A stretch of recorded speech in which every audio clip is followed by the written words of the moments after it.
Hey everybody! I'm here today to talk to you about the top 10 car mods for any car. In this video, I'll be going over 10 simple car mods that will suit absolutely every car. Literally, whether you are driving a sports car or a minivan or a pickup truck or a huge SUV, these are the mods that, in my opinion, are the absolute best. Let's get right into the video. Number one is going to be a cold air intake. I have my notes down here just to know why I'm glancing down here, and I have my hand around here. It's because I got my notes over here. So number one is a cold air intake. Okay, an intake is basically what allows your car to suck in air. Okay, now adding a cold air intake will give it a nice humming sound pretty much only when you are giving the car full throttle. So if I had a cold air intake on this truck right here and I was just driving like this, I wouldn't hear anything. But then if I go full throttle, you would hear that air sucking sound. It sounds amazing. They're relatively inexpensive and they're easy enough to install yourself. Number two is a full exhaust system. Now, you can get just a muffler, you can get an axle back, you can get a cap back, you can get a full exhaust system, including the manifold or not including the manifold, so including the headers or not including the headers. I would recommend you go headers back, full exhaust system. First of all, when you have a cold air intake, your engine is sucking in more air, so you gotta let that air out. And a full exhaust system takes away the restriction of the flow of the air going out of the engine, and it just, you get that amazing sound. It's as simple as that. Number three is rims. Okay, rims, otherwise known as wheels. They look great no matter what car you're driving. Like, I've seen literally like minivans that are decked out with rims. They look incredible in my opinion, but you have to get the size that is tasteful for your car. If you're driving a small sports car, you can't put 24-inch rims on it. Just like if you're driving a huge SUV, an oversized 7-seater or 8-seater SUV, you can't put 16-inch rims on it. You gotta tastefully select the size and choose a color component that matches the color scheme of your car. Number four is tires. Now, tires are often overlooked because you don't really see them on a car. You don't notice them on a car. And they're rather expensive when you get good tires. So most people will upgrade the rims because it's one of the first things that you see, but then they don't get tires. And tires improve the handling and the drivability of your car. You don't want a car that looks amazing that performs like garbage. You just don't want it. And believe me, we've all seen many of those cars where they look incredible, they're modified with aesthetics in mind, but they perform like nonsense, and you don't want that. Get yourself a nice set of tires along with the rims, and get the whole package. It's gonna look great and it's gonna perform even better. Okay, it's as simple as that. Number five, and this one you might think is not related to the car, but it actually is. This is a car mod in my opinion. Number five is a lesson or lessons for the driver. Now, getting some sort of driving instruction is very important because you can have the best car in the world and you can have the best looking car in the world. If you get into many accidents, it's gonna look all trashed up. Okay, it's gonna look like trash. In the same token, you can have the best performing car in the world, but if you don't know how to drive it nicely, it's gonna perform like nonsense. So with that being said, get some driving lessons, whether that is professional instruction from an actual driving instructor, or whether that is just watching some tutorials for free online or reading about driving skills for free online. You don't have to spend money, okay? You don't have to spend money to have good driving instruction. Okay, let's move on to number six. Number six is going to be dome lighting for your car. Now, I really like the upgrade of dome lighting. The dome lights are, well, these are technically the map lights, and the one in the back is technically the dome light. But really, I mean all of your interior lighting. You can get aftermarket bulbs for like a couple bucks. They're so cheap. They're really unbelievably easy to install. Most of the time you pull off the cover, you just pull out the light, just like a regular light bulb, and you put in the new one, okay? Simple. Takes a couple minutes and a couple bucks to upgrade the dome lighting in all of your interior. And it makes the interior look so much better. Those lights illuminate every time you open the door. Those lights illuminate every time you turn them on manually. So upgrading them has a huge effect for such a simple price to pay and a simple amount of time, okay?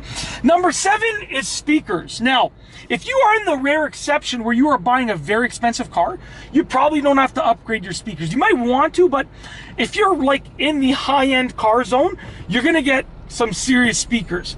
But for the most part, if you're in the sort of regular average consumer car zone, then even if you get a higher trim level of a car, you know, you're not going to get upgraded speakers. You can get the highest trim level of a regular average vehicle, average make, average brand of vehicle, and most of the time the speakers won't be upgraded. And if you spend a couple $100, you can upgrade all your speakers. Simple enough that you can do it yourself with some easy instructions and some simple tools. And most of the time, you're listening to music in your car. Unlike me, I'm always filming when I drive without my kids. So I'm pretty much never listening to music. What happened over here? I'm just on my way somewhere and I have to take a detour because the police blocked off this entire zone right here. I should have put in the GPS. Sorry, I'm just gonna go make this turn. We're gonna pause for a moment because I don't know what happened. The whole road is blocked off. I think something bad happened, but we're gonna take a detour. I'm gonna follow these people. They look like they know where they're going. So that's what you do when you take a detour. You just follow where everyone's going, okay? The next one on the list is number 8, which is window tints. Hey, buddy, whoa, you don't just ride.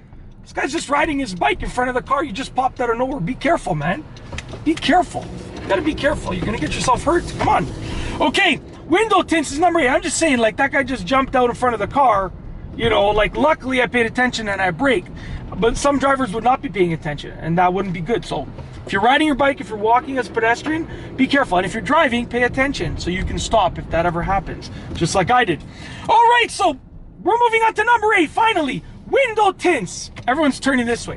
Window tints are great if you live somewhere where it gets hot, because number 1, they're going to reduce the amount of heat that makes its way into the car, number 1. So you save money on your air conditioner, on your gas bill, okay, on your, you know, filling up your car with gas. But they also make the car look just awesome. Now, I have factory window tints on my CRV over here, but in the future I do plan on getting darker, deeper window tints because I'm gonna be honest with you, they just look amazing. So, you know, in the future I will be getting darker ones, take these ones off, get aftermarket ones.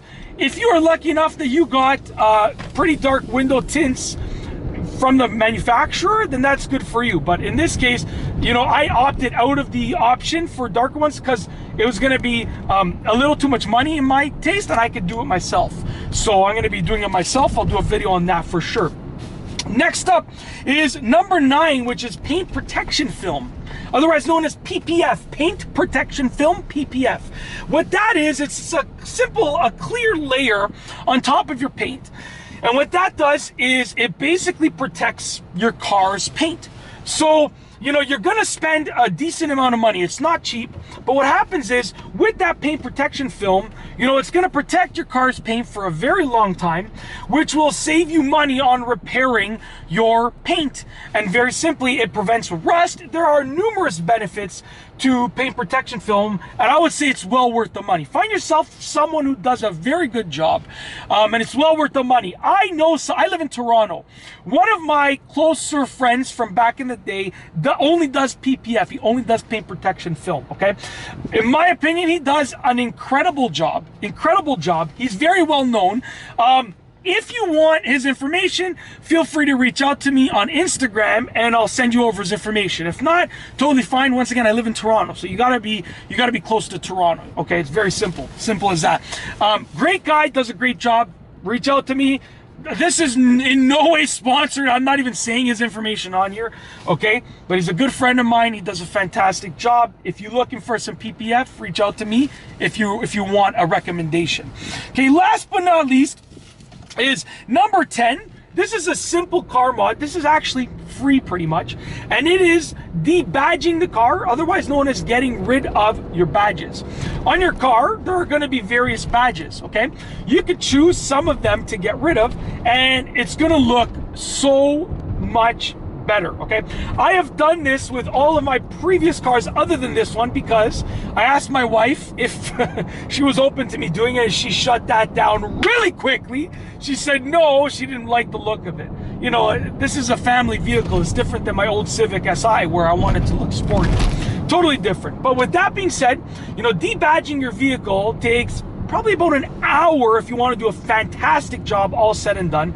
It makes it look so much better, and it's pretty much free.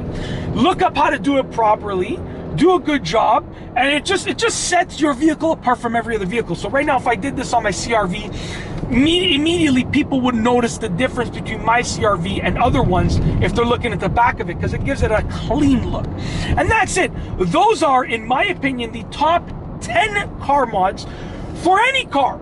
Those are 10 mods that if you are looking, no matter which car you have, you should do those mods. I'm gonna be honest with you, I'm gonna do a handful of those on this vehicle.